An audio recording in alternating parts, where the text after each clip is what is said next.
everyone, welcome back once again, and today's video is about how you can create a pattern for a straight trouser or pajama for your 1 to 2 years old. And this is a second video of designer party dressmaking series, and the pattern I'll be creating is for 1 to 2 years old, for age between 1 to 2 years. And first I marked the reference line at the top, and at the bottom I marked the length I needed for the trouser. That is the ready length. I didn't add any hemming or the belt measurements into it. So first what you have to do is take the fullest measurements of your hip and add whatever ease you want to add. You can add up to 6 inches and then divide it by 4, and that should be the mark for your waistline. And from the top I marked 7.5 inches, and that is going to be the seat of my trouser. And make sure you are marking at the bottom whatever is going to the requirement of yours for the opening at the bottom. I marked 5 inches, and that's okay for me. I mean, for my daughter.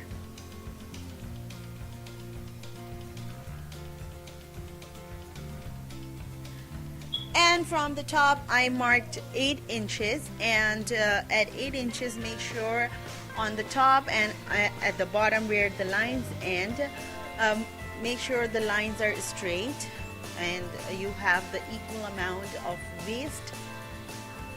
And from that line I marked 2 inches outside of the seat line, and this is where I'll be creating the shape. And from the corner mark 1 inches and just curve it out.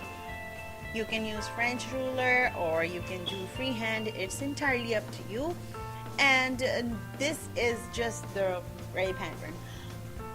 I'm sure many of you will be have this question, either this is a standard measurement or not. No, these are not standard measurements, and let me explain you later on, but first I'll be marking on the top. I marked 2 inches for the belt or elastic casing, and at the bottom I will be marking 1.5 inches. The reason I'll be marking 1.5 inches is because the dress of my daughter is going to be a little long, and this trouser won't be showing that much. I think just the bottom part of the trouser will be showing, so I'm not taking a lot of amount. Like the standard is 4 inches for the folding of your hem, and that gives a really nice fall. And this trouser is just for 2 times for my daughter. I know she won't be wearing more than that because she is growing. And the blue line, as you can see, the dotted mark, these are the seam allowance I am taking.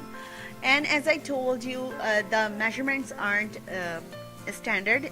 It's because my daughter and most of your daughters or most of the kids at this age, they wear diapers, so we want to give ease to that. So that's why I marked a little extra around the seats.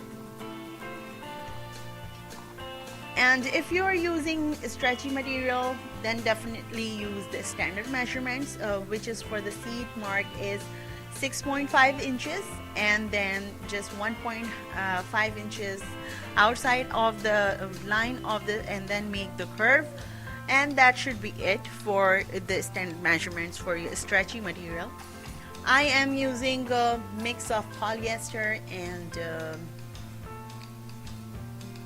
georgette, so that's why the material it doesn't have any stretch into it. So that's why I have to take the extra ease on this fabric. And as you can see, the green line is just if you want to give more fitting, so all you have to do, the side line where you will be joining your trouser, just mark the middle point, and from the middle point take 1 inches inside of your trouser and mark a curve, and that should be it for the fitting. I am not going to make fittings into it. It's just for you guys if you want to, you know, go ahead and wanted to make more fitted trouser. And you can do the wide opening at the bottom. It's entirely up to you how you want to create the bottom. You can do more fitting, you can do more flare, you can do straight. It's entirely up to you. And just place the pins on top of your stitching line and just transfer your line to your fabric.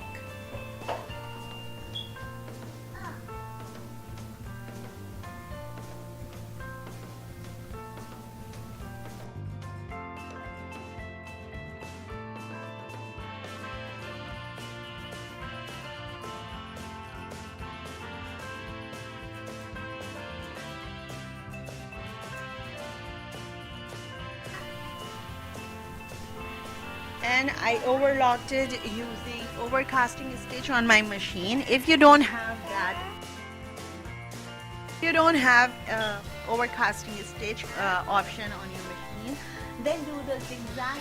My stitches or the threads were coming out of this fabric, that's why I had to use it.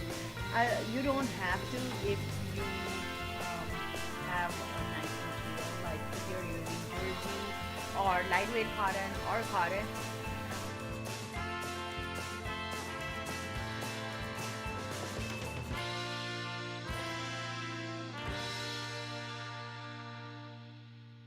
Anyways, at the bottom I fold a ½ inches and then I make a fold at 1 inches. Remember, for the hemming I took 1.5 inch extra, and this is the 1.5 inch extra I am folding.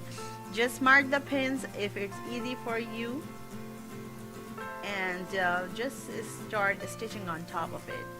And then just this is how it looks like after I am done stitching. Make sure you iron on top of it to make your stitching look crisp and nice. And after that I'll be joining the sides of my trouser. I didn't attach the middle part yet.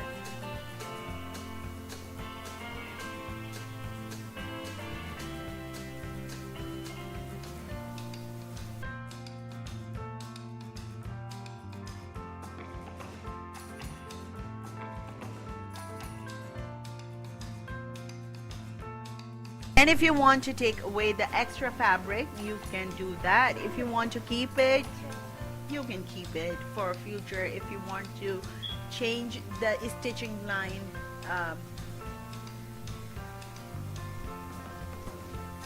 and now for the attaching of the middle part or the joining of your trouser, all you have to do, make sure your middle point is perfectly matching to each other, because if you even 1 centimeter or 0.5 centimeter, if you lose that fabric, then definitely one side would be longer than the other side. Just guide your fabric, don't stretch it or don't pull it. Start from the middle to one end, and once again start from the middle and join the other end.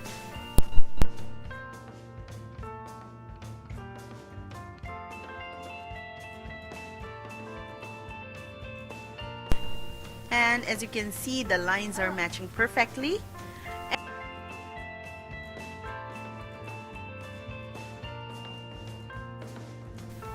As you can see, now I'm folding my elastic casing, and I fold ½ inches and then I fold on 1.25 inches. It's the very easy thing is mark whatever you created you took extra fabric for your elastic casing or belt, and then iron on top of it and pin it and just sew it.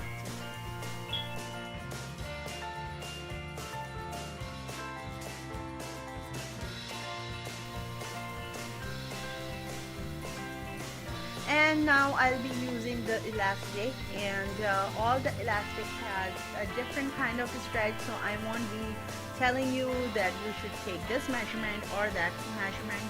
For me, the very easy thing, I just put my elastic on top of the trouser, and I take full length and then a half length of the trouser, and that's good enough for my daughter. And as I showed you earlier, that there are different kind of, some of them has more elastic, more stretch into it, or some of them are little stiffer. So it's entirely up to you what you are doing. Just place your elastic around your daughter or yourself, and measure it. And that's about it for this video. If you have any questions, comments, please do share with me. I would be more than happy to answer your questions. And I will be sharing few pictures and videos at the very end of this series, that how my daughter carry the dress. The pictures I took earlier, they are blurred because she was running around and I couldn't hold on her. So hopefully I'll talk to you guys in my next video, where I'll be creating a very nice and unique design for the dress. So see you guys there, and please comment, like, and subscribe. Take care. Bye.